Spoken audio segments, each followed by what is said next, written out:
With Cynthia Basin of Smart Chick Mentoring, and this month on Tuesday we've been answering questions as we try to help you navigate love in the month of February, right? Yes. The month of love, Valentine's Day and all that. So today's topic, we're tackling communication issues, which sometimes it's like, you're saying this and they're hearing this and you don't understand why the other one isn't understanding what you're trying to say or do. Right.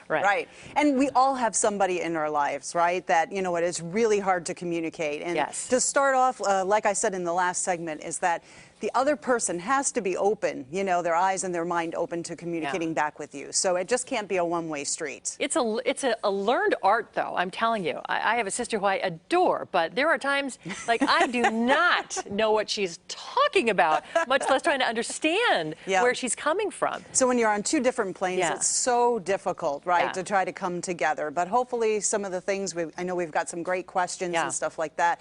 The goal, again, is trying to get the other person to open up, not for you to project, you know, what is wrong with that person. You can't help it. You get so defensive, and you're trying to, you know, voice your own position. Right. That's where we get caught up. Is like nobody's listening, nobody's hearing. Right. But if they don't understand, you know what I mean. We have to try to come up with ways in order for them to kind of get it and to open up. All right. We got a couple of questions on Facebook today. We'll start with Jenny. How do you suggest communicating to a partner that, due to their behavior and actions, you feel like a Plan B option and not a priority?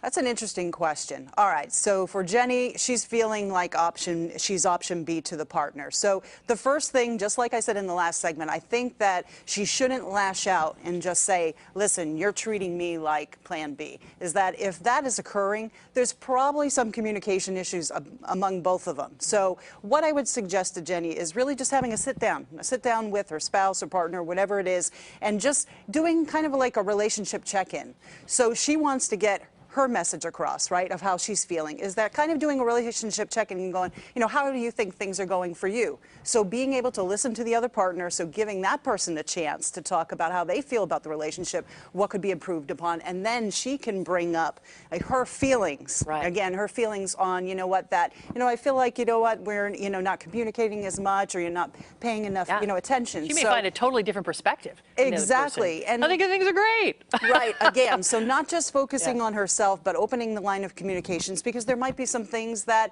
she wasn't aware of. So really focusing in on both of them and coming to hopefully an understanding to try to be better and not get bitter. All right, Nancy is our question number 2. Speaking of siblings, how do you tell a sister that she needs to grow up and take care of herself and love herself?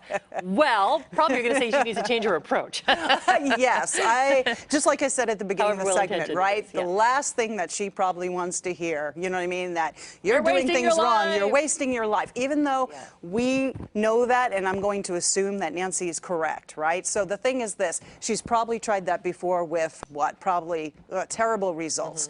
So what I would suggest to Nancy is this, again, really hard to do, but sitting down with the sister and kind of, hey, tell me about what's going on in your life, you know what I mean? And finding out, so, you know, are you happy? You know what I mean? And getting her to communicate, like, you know, no, it's not really, you know, what I'm looking for. If she says I'm happy, you know what I mean? Maybe you can, you know, address some of the things that you saw before and the behavior you're seeing now. But what you really want to do, Nancy, is really get your sister to open up on some of the things that are going on and finding out if there really is an issue there. From her perspective, she's probably not happy. She probably just doesn't know how to deal with it going forward. So opening up the line of communication. Nancy can't change her sister, but she can be an encourager, give her the tools and resources, and ask straight out, you know what, would you like things to get better? How would you, you know, do it yourself? You know what I mean? What are some other ways that you can improve your life? And then be there and say, you know, to your sister Nancy, you know, I'm here for you. If you would like some strategies, I've got some ideas. I would love to be there for you. Awesome. Awesome advice. All right. You can reach Cynthia through her practice as a life coach. There's a contact information. We'll put that on gooddaysacramento.com under our show info page, and then today's date if you want to check it out. Always great advice. Thanks for coming by. We appreciate it. We've had fun doing this all month long. Ken, back to you. I'll take all those notes. I need to get a recap on that later.